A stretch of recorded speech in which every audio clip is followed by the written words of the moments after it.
अस्सलाम वालेकुम, welcome back to our YouTube channel. So guys, कैसे हो आप सभी? उम्मीद करती हूँ मेरे सारे व्यूवर्स बहुत अच्छे होंगे। तो ये देखिए, बेटियाँ इतनी जल्दी बड़ी क्यों हो जाती है, मुझे खुद समझ में नहीं आता है कि मेरे सारे जो कपड़े हैं वो तैयबा खुद वेयर करके बोलती है, मम्मी मुझे ये सब आ गया है, मैं रख लेती हूँ। मैंने बोली ठीक है, तुझे जो जो पसंद है वो लेके रख ले। तो शाम की शुरुआत हो रही थी, भजिए गरम गरम खाने का दिल कर रहा था। तो यहाँ पर मैं ऑनियन के भजिए और आलू के भजिए बना रही हूँ एकदम गरम गरम, क्योंकि अब्बा ने खट्टी खट्टी कैरी की जो चटनी अब्बा ने बना के रखे थे। तो ये देख सकते हैं, माशाल्लाह मुंह में पानी तो आ ही गया होगा आपके। तो ये पुदीना खट्टी चटनी ऐड करके अब्बा ने है ना इतनी मस्त बनाए थे, कैरी तो इतनी डाले थे जिस वजह से मेरा दिल करा चलो प्याज के भजिए बना देती हूँ। सबको पसंद है, कमेंट्स करके ज़रूर बताना किस किस को प्याज के भजिए पसंद है। और आज मेरे नवाब यानी मेरा बड़ा बेटा रियान थोड़ा सा गया था आज, जैसे कि कैटरिंग पर। तो कैटरिंग उसे कहा जाता है शादी ब्याह में सर्व करना, वेटर जैसा काम होता है। तो मैंने अपने बच्चों को यही बोला, कोई भी काम छोटा बड़ा नहीं होता है, आपकी मेहनत के ऊपर है। तो बेटा खुद जाकर इतनी मेहनत करके आया, जैसे कि 3 बजे गया और 7 बजे 8 बजे तक का आ गया। तो उसको मैंने ये कहा कि बेटा तू अपना टाइम पास यहाँ वहाँ करने से अच्छा जाया कर, 2 पैसा तुझे कमाने का मौका मिल रहा है तो चले जाना, क्योंकि तू अभी बैठे बैठे मोबाइल में बैठे रहेगा, पूरा वक्त गुजारते हुए जाएगा। तो ये मेरे लाडले के लिए पहले शाम में आया, तो ये देखो क्या बोलता है, सुन लीजिए। थैंक यू तो बोलेगा, थैंक यू। तैवा का रिएक्शन। पहले मैंने बनाने बोली, मेरी आजमाइश उसको दे दे।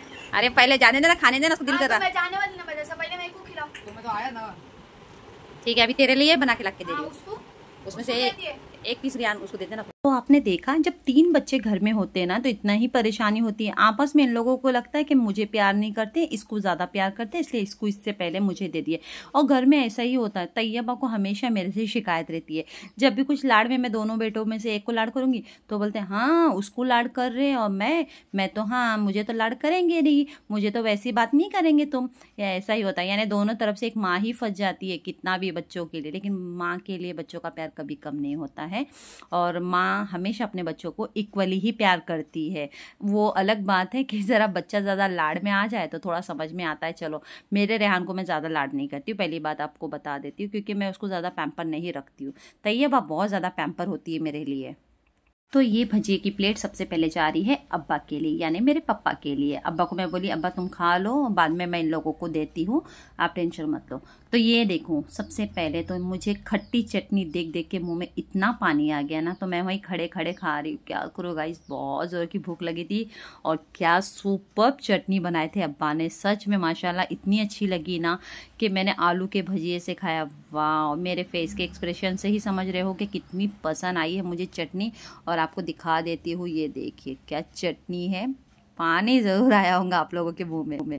तो आपने ये मेरी काली बिल्ली के बच्चों को तो देखा ही होगा। इसके जब छोटे पैदा हुए थे बच्चे, एकदम छोटे छोटे थे, अब माशाल्लाह बड़े हो गए और बहुत अच्छे से खेलते थे। अस्सलाम वालेकुम, welcome back to our YouTube channel. So guys, कैसे हो आप सभी? उम्मीद करती हूँ मेरे सारे व्यूवर्स और सब्सक्राइबर बहुत अच्छे होंगे, बिल्कुल ठीक ठाक होंगे।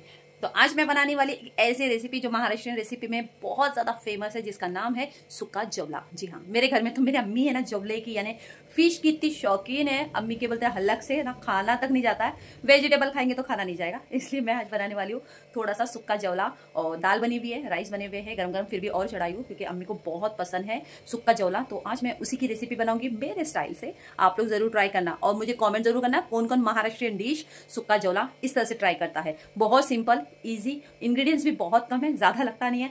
फिलहाल आप मेरे बैक साइड पर देख रहे हो कि बर्तन लगे हुए नहीं है, तो बर्तन पूरे धोए हुए हैं गाइस। तो बर्तन यहाँ पे धोए हुए हैं, अभी तक बर्तन लगाए नहीं है। और तैयबा अपने मामू के घर पे गई है।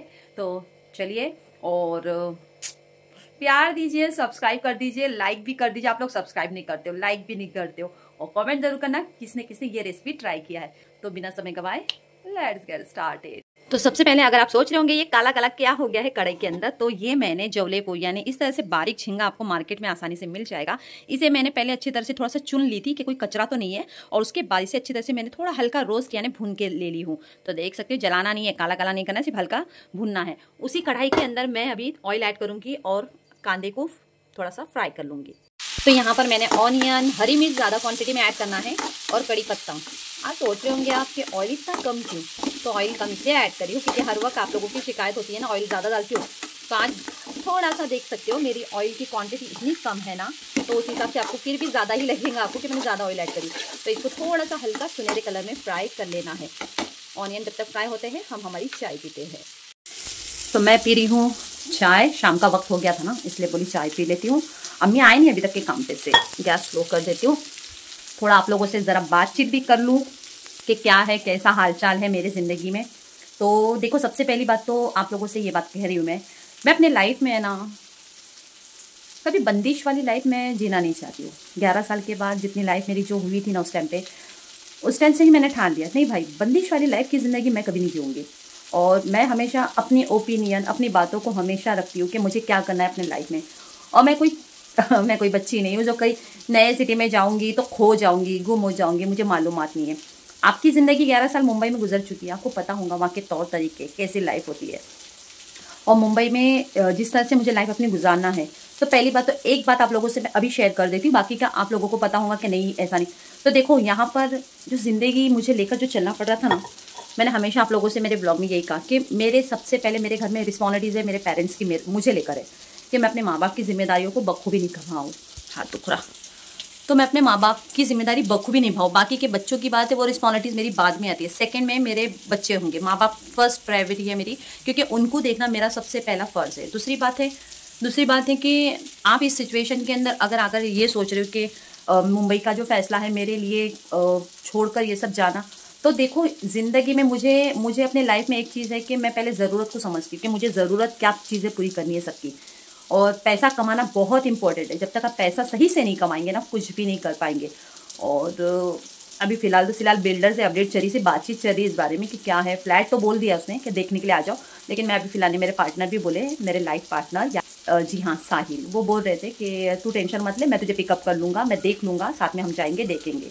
तो जब तक का वो सही तरह से सेटिस्फाई ना होना कि तेरे लिए क्या सेफ्टी है, क्या चीज़ें हैं, सही है या नहीं है, तब तक का मैं कोई चीज़ें आगे वो नहीं कर पाऊँगी। और अल्लाह का शुक्र है कि भाई एक प्रोटेक्ट है मेरे लाइफ में, बहुत अच्छी प्रोटेक्ट है कि मुझे कभी डर नहीं लगा। अगर वो लाइफ में मेरे साथ है, ज़िंदगी में खड़े रहे हैं, ऑलवेज खड़े रहे हैं ऐसे मुकाम पर जहाँ पर मैं इतनी डाउन हो गई थी ना, मुझे कोई नज़र नहीं आ रहा था अपने लाइफ में उस टाइम पे, तो वो उस टाइम पे भी खड़े हुए थे।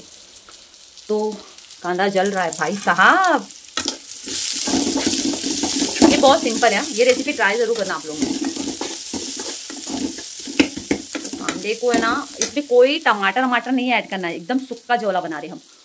तो मेरे लाइफ में कैसा है, वो हमेशा रहते ना, तो प्रोटेक्ट है मेरे लाइफ में कि भाई डर नहीं है कोई चीज़ का लाइफ में। किसी ने कमेंट्स किया था, आई थिंक मुझे नाम नहीं याद है, लेकिन उन्होंने कमेंट्स किया था कि दीदी वहाँ पे जॉब मिलता है। देखो डियर, जॉब तो आपको मिल जाएगा, लेकिन आपको है ना पीजी में रूम लेना पड़ेगा, क्योंकि फ्लैट वहाँ पर आप लोगों को नहीं दिया जाएगा। सिंगल के लिए, लड़कियों के लिए नहीं होता है, आपको पीजी में जाना पड़ेगा। मैं अपने पर्पज़ से जाती हूँ क्योंकि मैं मार्केटिंग में हूँ और सेल मार्केटिंग में मैं काम करती हूँ, और इतने साल मैंने काम कर चुकी हूँ ना, मेरा एक्सपीरियंस काफ़ी ज़्यादा है, 9 ईयर्स का।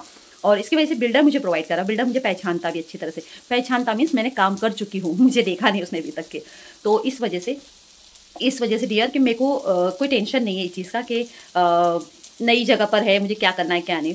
मैं जानती हूँ ना, मैं रह चुकी हूँ, इसलिए मुंबई की लाइफ सर्वाइवर कर चुकी हूँ मैं।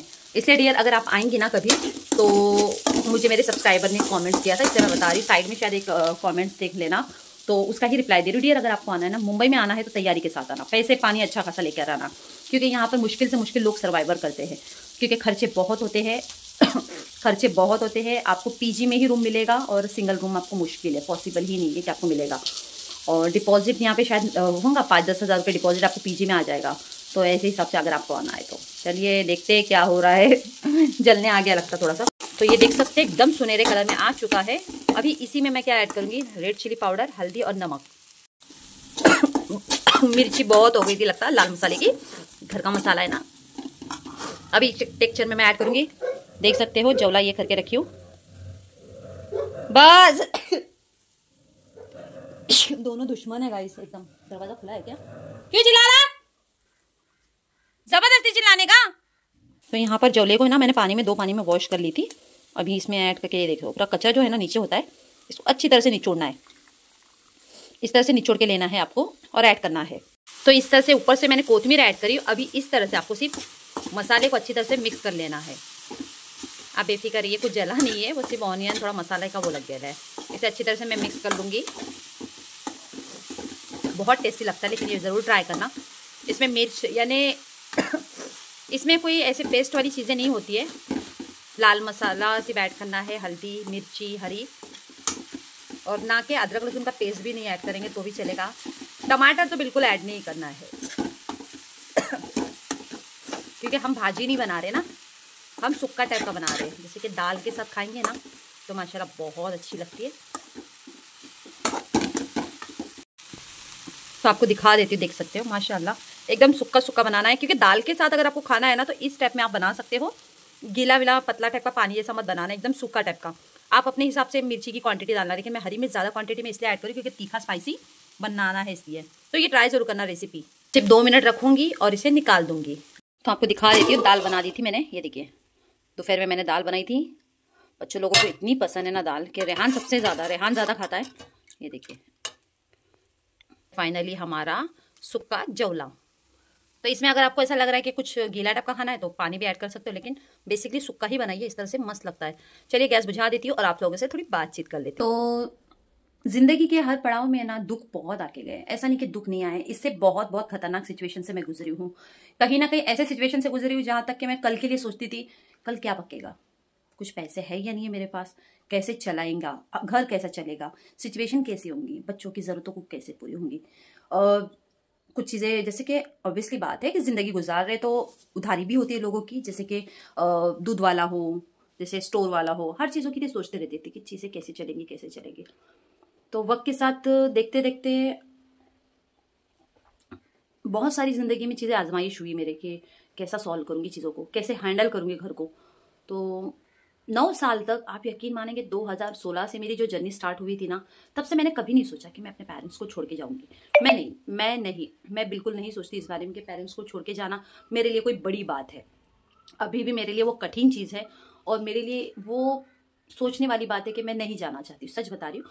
लेकिन मुझे कोई काम मिल रहा नहीं है यहाँ पे, जो मुझे काम मिलना चाहिए, जो मेरी एक्सपेक्टेशन है पेमेंट को लेकर, वो यहाँ पर कोई भी बोलना नहीं चाहिए लेकिन कोई भी अफोर्ड नहीं कर पा रहा है जो होना चाहिए, जो बेसिकली मैं इतने सालों से लेके चली हूँ, अपने काम को बखूबी निभाई हूँ इस घर के अंदर रह के। मुझे कभी जाने की जरूरत नहीं पड़ती, लेकिन बोलते हैं लाइफ में आपके ना पड़ाव आता भी है, वो तकलीफें आती है उस चीज़ों को भी, कि ऐसा नहीं कि मैंने सामना नहीं करी, बहुत तकलीफों को भी सामना कर चुकी हूँ। और मेरे लाइफ पार्टनर हमेशा मुझे यही बोलते थे ज़िंदगी में, तू ज़्यादा टेंशन मत लिया कर, तू टेंशन लेती है ना तो मैं ज़्यादा टेंशन में आ जाता हूँ, तो तू रिलैक्स रहे लाइफ में, बस टेंशन मत ले, अपना ख्याल रख ज़्यादा मोस्टली, और तू तुझे जो करना है, बेसिकली तुझे जो करना है लाइफ में तो सोच ही है वो कर, कभी मैं तुझे नहीं रोक टोक करूँगा। तो सपोर्टिंग ऐसा सपोर्टिंग हस्बैंड आपके लाइफ में मिलना बोले तो, और अंडरस्टैंडिंग हमारे अंदर कितनी है ना माशाल्लाह, कि कभी हम लोगों के बीच में झगड़े कभी नहीं। कभी फ़ोन पे अगर ज़रा सी तू मैं भी थोड़ी देर के लिए हो गई ना तो मैं ही सॉरी बोलती हूँ उनको, खासकर क्योंकि हम दोनों के बीच में कभी ऐसा नहीं, क्योंकि बेसिकली कैसी होती है, जब मोहब्बत होती है ना आपको, वो मोहब्बत की में आप सामने वाले की गलती कभी नहीं देख सकते, आप अपनी गलती देखेंगे, नहीं मेरी गलती हो गई है, मैं माफ़ी मांग लेती हूँ सामने से। क्योंकि हम दोनों के अंदर लाइफ में ऐसा है कि हम बहुत सादगी वाली लाइफ जीना चाहते हैं। हमारे लाइफ में वो हमेशा यही चीज़ मेरे को बोलते हैं कि देख, माँ बाप का पहले ध्यान रखना है, बाकी सब बाद में, पहले माँ बाप, क्योंकि तेरे माँ बाप मेरे माँ बाप है। तू अगर मैं तेरे माँ बाप के साथ गलत व्यवहार करूँगा तो तू भी मेरी माँ के साथ गलत करेंगी फिर, इसलिए मैं तेरे माँ बाप के साथ गलत नहीं करूँगा। मैं हमेशा कहता हूँ कि पहले तेरे माँ बाप है, उसके बाद हम दोनों की लाइफ है जो सोचना है। तो इतना अच्छा बंदा आप अपने लाइफ से कैसे खो सकते हो, कैसे, उस बंदे की खूबी, उस बंदे के अंदर कितनी क्वालिटी होगी आपको सोचो ना, कि हमेशा मुझे प्रोटेक्ट इतना रखा है ना कि मुझे कभी घर से बाहर, जैसे मोस्टली हमारे जो फील्ड के अंदर है ना, एक रियल इस्टेट के अंदर होता है कि साइड विजिट भी करा सकते हो, लेकिन उन्होंने कभी मुझे नहीं बोला कि तू नहीं आएंगी कस्टमर के सामने, तू घर के बाहर कदम नहीं डालेंगे। अगर कस्टमर तुझे बोलता है कि साइड विजिट करने के लिए आप आ जाओ या मैं तभी जाके डील करूँगा, ऐसी डील नहीं चाहिए मुझे, सीधा मुझे बोल देते। तो सोचो कि वो बंदा क्या है आपके लिए, वो बंदा कैसा होगा आपकी लाइफ में, एक सोच लीजिए कि वो लाइफ में क्या मायने रखता है आपके लिए। मेरे लाइफ में सिर्फ मायने मुझे यही रखा लाइफ में कि मैं ऐसे बंदे को नहीं छोड़ सकती, मोहब्बत करी हूँ भाई। हमारी ज़िंदगी में मुश्किलात चाहे दोनों के बीच में कभी भी आ जाए, प्रॉब्लम्स बहुत होती है, हर प्रॉब्लम फैमिलीज़ की होती है, ऐसा नहीं कि कोई परफेक्ट फैमिली ज़िंदगी में परफेक्ट होती है, कुछ भी फैमिली में 19-20 तो होता ही है ना। तो उनकी लाइफ में हमेशा यही था कि देख, तुझे अम्मी ने कुछ बोल दिया है तो तू समझ के ले लेना, तेरे माँ बाप मुझे बोलेंगे तो मैं समझ के ले लूँगा, ठीक है। लेकिन मैंने यही कहा कि देखो, मेरे सेल्फ रिस्पेक्ट के बारे में ध्यान ज़रूर रखना, क्योंकि ऑलरेडी मेरी जो लड़ाई थी ज़िंदगी से वो है सेल्फ रिस्पेक्ट की। तो बोले तू टेंशन मत ले, इतने साल से तो मैंने तुझे हैंडल किया हो ना चीज़ों को लेकर, कभी तुझ पे कोई आँच आने दिया हो क्या, तो तू उस बारे में बेफिक्र रहे। तेरी इंसल्ट हो गई, तेरी बेइज्जती हो गई तो समझ ले मेरी बेइज्जती है लाइफ की वो। तो ऐसा बंदा आपके लिए क्या मायने रखता है, आप खुद सोचो। तो उन्होंने यही बोला है कि तू टेंशन मत ले, मुंबई शिफ्ट होंगी तो जो भी रहेगा, तुझे क्या है, क्या तेरा अपडेट रहेगा, मुझे तो फ़ोन करा कर, कोई टेंशन मत ले, तू शिफ्ट हो जा। पैसे अम्मी अब्बा को सब बराबर। और अगर आप लोग सोच रहे होंगे कि मेरे पार्टनर क्यों नहीं पैसे देते, तो देखो पहले से मैं सेल्फ इंडिपेंडेंट हूँ, वो चाहे तो दे भी सकते हैं। मैं अभी भी बोल रही हूँ, मैंने मना करके रखी हूँ, मुझे नहीं पसंद है, मैं अभी भी बोल रही हूँ। अगर आप लोग सोच रहे होंगे मेरे पेरेंट्स को वो अपने पेरेंट्स समझ के चलते हैं, तो गाइज मैंने उनको हमेशा ये बोला कि मैं जब तक हूँ मेरे पेरेंट्स के साथ जुड़ी हूँ, वो जिम्मेदारी मैं निभाऊंगी। और जब आपके साथ लाइफ में आई होंगी, जब आपके साथ लाइफ में आऊंगी, तो आप कितना भी कर लो पेरेंट्स के लिए, हम दोनों की जिम्मेदारी है, हम दोनों कर लेंगे। तो हमारे बीच में ऐसा कोई चीज़ नहीं है कि वो तो खुद सामने से इतना करते, इतना सपोर्टिंग है भाई। आप यकीन मानो या नहीं मानो, मैं आपको एक चीज़ का छोटी सी बात बता रही, आपके लिए छोटी लगेगा लेकिन मेरे लिए बहुत बड़ा मायने रखता था। आपको पता है मेरी तैयबा बीमार थी, सीरियस थी बीमार। चलो आपको ये भी एक बात बता देती हूँ। पालवी हॉस्पिटल में जब मेरी बेटी एडमिट थी, तो मेरे पार्टनर ने 12,000 रुपये मुझे उस टाइम पे सिचुएशन में भेजा था, जब मेरा काम धंधा बंद हो गया था। उस टाइम के सिचुएशन में आप क्या सोचेंगे, 12,000 रुपये मायने रखता है, बहुत मायने रखता है। आप खुद सोचो ना कितना वो सिचुएशन में मुझे हैंडल किया। जबकि दूसरी सिचुएशन बता देती हूँ, मेरी तैयबा फिर से एडमिट हुई थी, आपको पता है, पुणे में उसका स्टमक का प्रॉब्लम, वहाँ पर भी पैसा उन्होंने दिया था। आप खुद सोचो, 12,000, 24-25,000 रुपये तो ऐसी चीज़ों में बच्ची किस में जाऊँ। लेकिन वो कभी नहीं गिनते कि मैंने क्या किया क्या नहीं, वो यही सोचते मैं फ़र्ज़ निभा रहा हूँ, मुझे तुझसे मतलब है, क्योंकि तू खुश रहेंगी, तू लाइफ में अच्छी रहेंगी, तू बिना स्ट्रेसफुल रहेंगी बच्चों से, तो तू सही रह पाएगी। तू अपनी हेल्थ पर ध्यान नहीं देती है, तू कुछ नहीं सोचती अपने बारे में। और रही बात है माँ बाप को लेकर, मैंने यही सोचा कि चलो अभी ये डिसीजन मुझे लेना बहुत ज़रूरी है। एंड आप लोगों को ये भी बात बोल रही गाइस, मैं आप लोगों से शेयर करूँ, इंशाल्लाह दिसंबर के एंडिंग तक का या इंशाल्लाह अगले साल तक का हम इंशाल्लाह निकाह जरूर करने वाले हैं गाइस। ऐसा नहीं कि छुप छुप के करने वाले हैं, मैं आपको ये भी क्लियर कर रही हूँ। हम लोग ने कभी कभी बीच में वो डिसाइड भी करते, वो बोलते भी है कि चल एक काम करते, कोर्ट मैरिज कर लेते, तुझे प्रॉब्लम ना हो कोई लाइफ के लिए। मेरे नहीं, मैं ये कोर्ट मैरिज, ये सब छुपम लपम छुपी वाले काम मैं नहीं करूँगी, आप बेफिक्र रहो। हम अच्छी तरह से ट्रेडिशनल के हिसाब से हम लोग निकाह करेंगे इंशाल्लाह, वो भी मेरे उरन में। मैं उरन से जुड़ी हूँ, मेरी लाइफ उरन से जुड़ी है ज़्यादा, तो मैं बोली यही निकाह करेंगे। और सब मेरी फैमिली खानदान वाले ज़रूर आएंगे, तो हम दोनों ये सब चीज़ों से हम दोनों एकदम एग्री है। और उनकी फैमिली में भी मुझे ऐसा कोई प्रॉब्लम नहीं, किसी उनकी बहन है, उनकी अम्मी, सब लोगों को मैं अंडरस्टैंडिंग करती हूँ, ऐसा कोई प्रॉब्लम नहीं किसी का। तो बस गाइस, आप लोगों से जितनी बातें मैं शेयर कर, अपडेट में आप लोगों से मैं बोल रही हूँ ना, आप लोगों से मेरे व्लॉग्स आएंगे जरूर, कम आएंगे लेकिन, तो प्लीज मैनेज कर लेना, सब्सक्राइब जरूर करना, प्यार देते हुए जाना। एज ए सिंगल मदर की लाइफ कैसी होती है, लोगों की जहन में कितनी नेगेटिविटी होती है, अरे शादी करने वाली है, बच्चा बड़ा हो गया। जब मेरे बच्चे छोटे भी थे ना, तो ही वही थिंकिंग थी, लोगों की मेंटेलिटी कभी नहीं बदली कि बच्चे छोटे हैं तो निकाह अभी करना चाहिए था, तो उस टाइम पे करो, तो बोलेंगे बच्चों को बड़ा होने दो, बच्चों को संभालेगा कौन, सेकेंड बाप। ये थिंकिंग मेंटेलिटी की वजह से बोलते ना, अपनी जिंदगी को समझौता करके मैंने लेके चली हूँ। और 9 ईयर्स किसी को सोचने वाली बात है, 9 साल लेकर चलना कोई छोटी बात नहीं है।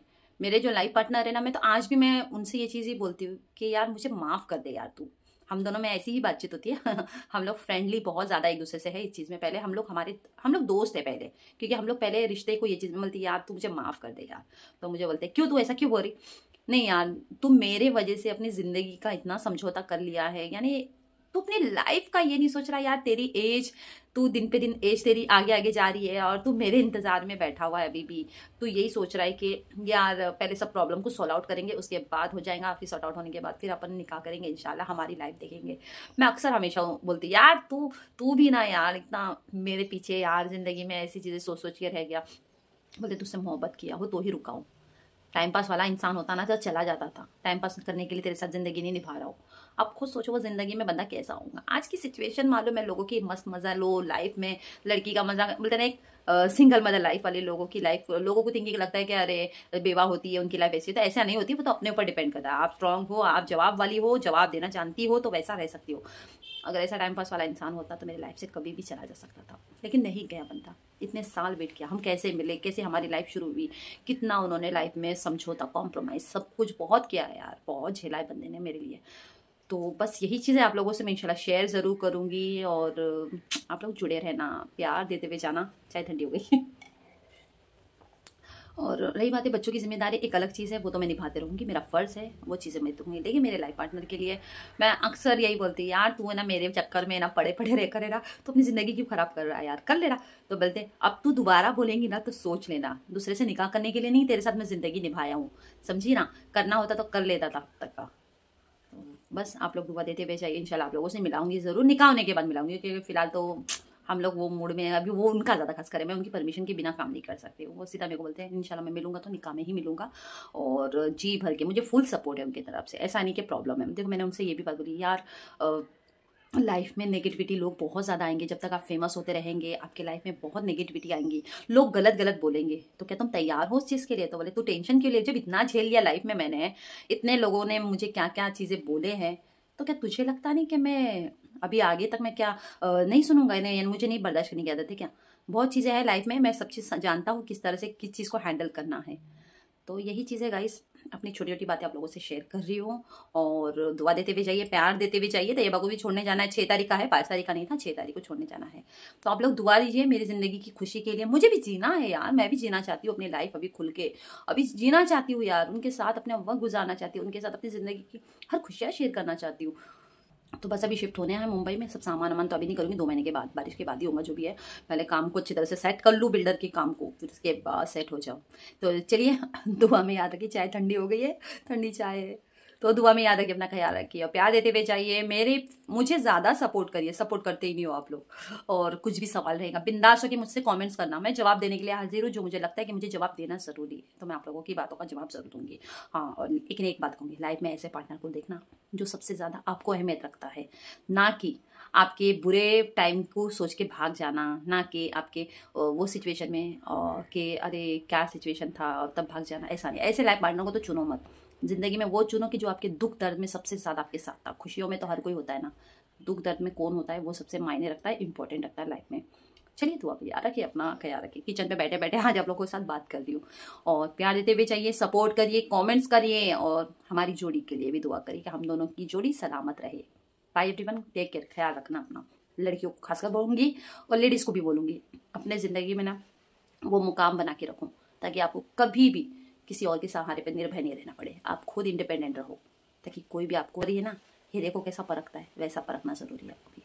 चलिए दुआ में याद रखिए, अपना ख्याल रखिए। Bye everyone.